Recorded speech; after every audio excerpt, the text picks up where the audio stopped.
My name is Jenifer Neighъл. I teach philosophy at the University of Toronto, and today I want to talk to you about several new ways contemporary philosophers tackle the problem of skepticism. This video covers 3 different proposed solutions to the skeptical problem. The first 2 are semantic or meaning-based approaches, and the third is a strategy we'll call the defensive approach. The first semantic theory we'll look at comes from Hilary Putnam's book, Reason, Truth, and History. One of Putnam's goals in the book is to show that skepticism ultimately self-destructs. The words that the skeptic is using can't really have the meaning that the skeptic needs them to have. In order to make you feel like you don't know anything about the outer world, the skeptic needs to use meaningful language to describe a scenario that might, for all you know, actually be your reality. Putnam argues that if we take a closer look at what makes our words meaningful, we'll see that the skeptic can make his scary scenario meaningful only in a situation where that scenario couldn't be what's really happening to you. To explain Putnam's semantic treatment of skepticism, we'll need to start with a look at his general semantic theory.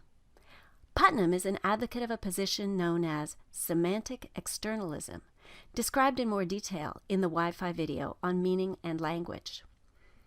According to Semantic Externalism, what gives your words meaning isn't a matter of your inner ideas or psychological states, but rather your relationship to things in your environment. For example, to use the word water meaningfully, you don't need to have an accurate scientific theory of what that substance really is. Even people with very different ideas can be talking about the same thing when they use that word. Imagine the sentence, "I want a drink of water," said by a young child, a medieval peasant, and a chemistry professor. They can all meaningfully use the word water because they've had the right kind of contact with the substance itself, not because they all share the same ideas about its nature. For semantic externalists, even second-hand contact can make something meaningful for you.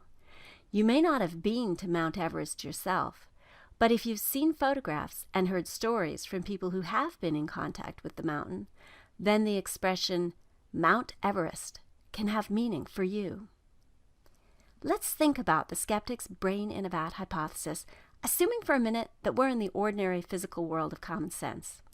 Our word brain is meaningful because we've seen brains in jars at the Anatomy Museum, in TV documentaries about brain surgery. And our word vat is meaningful because we've handled real vats, large buckets holding olives at the supermarket or grease in an industrial kitchen. We can meaningfully imagine what it would be like for a brain, like the one from the museum, to end up in a vat, like the one from the supermarket. Now imagine everything from a new perspective. Think about how things look from the perspective of poor Brian, who is now and has always been a brain in a vat, whose entire sensory experience has been generated electronically by a supercomputer. If Brian uses the word vat, what does he mean? Putnam thinks that if Brian has never been in contact with anything but computer-generated electronic simulation, his word vat just refers to some patterns in that simulation, or maybe to the computer program generating those patterns. Brian has never handled a physical vat, or seen one, or even spoken to someone who's seen one. He's just been using that word to respond to certain computer-generated sensations. That's the reality of his environment, and the place where his words get their meaning. Likewise, Brian's word brain doesn't mean a physical organ with real blood vessels and tissue. He's never encountered one of those inside his simulation. When he's used the word brain, he's been encountering elements in his computer-generated virtual reality. That anatomy museum he remembers visiting is really just a pattern of sensations electronically generated by the computer he's hooked up to. Brian has no access to physical brains or vats. Stuck inside his virtual reality, he can only experience and use words to pick out elements of that environment. According to Putnam, Brian doesn't have the semantic resources to describe or understand the situation he's in. Real brains and vats are one level up from the reality that Brian is experiencing. Meanwhile, in the common sense world, we can grasp the meaning of the sentence, "Someone could be a brain in a vat," in the way the skeptic wants us to, if we've had the right kind of contact with physical brains and vats. But if we've had that kind of contact with brains and vats, then we aren't just stuck in a virtual reality. We're in the common sense world, and the skeptic shouldn't scare us. Critics have raised many worries about Putnam's proposed semantic solution to skepticism. Not everyone accepts his semantic externalism, and even those who do have pointed out that there's at least one way that the skeptic could easily create meaningful doubts. Putnam focuses on the situation of a brain in a vat who's never been acquainted with the outer world. But what if you did know the outer world until midnight last night, when you were kidnapped by an evil scientist and invatted? So your experience right now is a computer-generated illusion. Right now, your words brain and vat still have their ordinary real-world meanings anchored in your past experience in real anatomy museums and supermarkets. So you can meaningfully worry about being a very recently installed brain in a vat whose experiences are now all deceptive. Even if semantic externalism is the right theory of meaning, the skeptic can still make us worry about what we know. There's a newer version of the semantic approach that takes a much more cheerful path. Rather than trying to show that the skeptic's threats can't be meaningfully true, Дейвид Чалмърс argues that the skeptic's threats aren't really very threatening. Chalmers observes that the skeptic uses global skeptical scenarios like the brain in a vat hypothesis to try to make you fear that most of your everyday beliefs are false. What Chalmers thinks, however, is that most of your everyday beliefs are true, even if you are a brain in a vat. Sure, Brian's living inside a virtual reality, but he has lots of true beliefs about that environment. Brian's beliefs are about things that are ultimately computational in nature, but that's a point about the underlying metaphysics of Brian's world, not a point about the everyday level of his beliefs. If you believe that you're looking at your hand touching a computer keyboard, then this belief can equally well be true, whether you're in a common sense world looking at an ordinary physical hand, or in a brain in a vat scenario looking at an image generated by the supercomputer.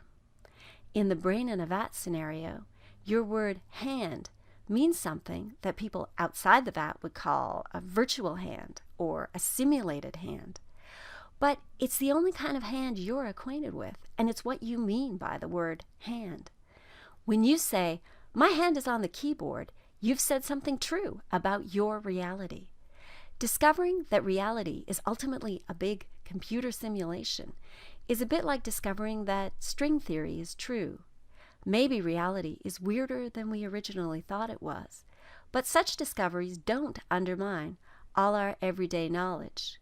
We can still know that we have hands and that there are olives for sale at the supermarket, whether these hands and supermarkets are ultimately made of particles, vibrating one-dimensional strings, or instructions in a computer program. On this view, global skeptical scenarios don't really threaten most of the knowledge we care about. There are many other ways of trying to address the threat of skepticism. The last one we'll look at here is the defensive approach.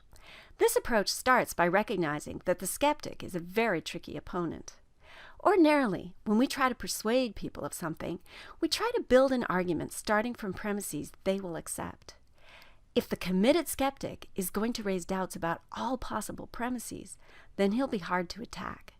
Instead of trying to convince the skeptic that he is wrong, advocates of the defensive approach start from a common sense worldview and try to explain why skepticism ever seemed attractive in the first place.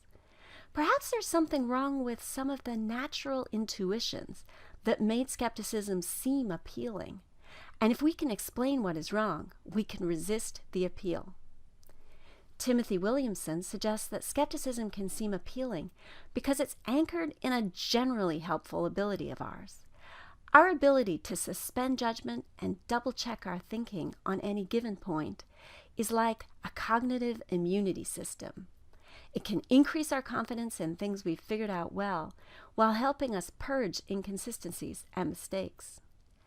Skepticism, in his view, is like an autoimmune disease in which this good thing is carried too far and ends up destroying itself.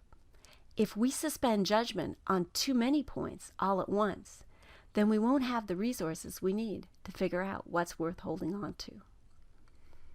Advocates of the defensive approach try to identify the factors that made skepticism look appealing. One possible factor is that the skeptic somehow leads us into making some kind of mistake about what knowledge is. Maybe the skeptic challenges us to provide a decisive argument for something we believe, and some psychological quirk makes us feel that we can't know something unless we can produce a decisive argument for it. If decisive arguments aren't really required for knowledge, however, then the skeptic is misleading us. So, one way to build up our defenses against skepticism would be to get a better picture of what knowledge itself really is. The next few videos in this series take a closer look at positive accounts of the nature of knowledge.